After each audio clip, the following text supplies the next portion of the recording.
Chris, good morning. Give us a sense of the magnitude of the Coalition's victory. Well, I'll try, Barry, but I might need some help. The numbers are swirling around so much, the words are finding it hard to catch up. A swing of almost 16%. You talked about the seat numbers, 78-7. It's just ridiculous.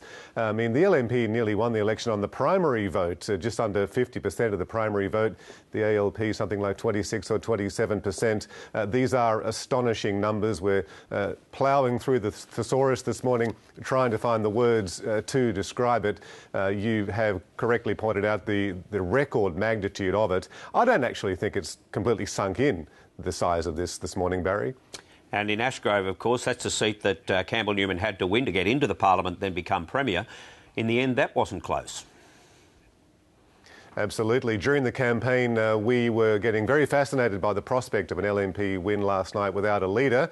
We thought that would be a very interesting twist. That didn't even come close in the end. The ALP ran a strong campaign. Kate Jones, the local MP, a very strong campaign. And for a while, the polls were predicting that she might win, but that changed in the last week. A lot of things changed, I think, in this election in the last week.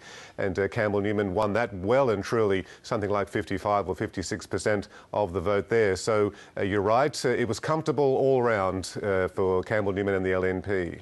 And the toughest question of all, try and explain it to the rest of the country. Why did it happen? Well, I think there are three reasons. I think the first thing to point out is that Labor was always going to lose. They knew that. So get that out of the way straight away. The loss was not a surprise. So we then have to deal with the margin. What was the cause of that?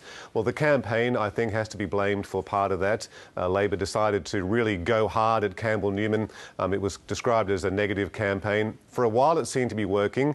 But then Ms Bligh, the Premier at the time, had a day which she might prefer to forget, where she admitted that she really had no material to back up these attacks. Then the Crime and Misconduct Commission said that they wouldn't be looking any further at the time into Campbell Newman. And then another thing happened in the last week, and that was that Labor started to tell the voters that they were going to lose, and they appealed to voters not to give the LNP too many seats. Well, I think once Labor supporters and LNP voters heard the ALP itself say that they were going to lose, two things were going to happen. Either the sympathy vote was going to go to the ALP, or there's going to be a bandwagon phenomenon. And I think it was the second. I think in the last week, the entire state of Queensland just jumped on the LNP bandwagon. Chris O'Brien, thanks for that analysis.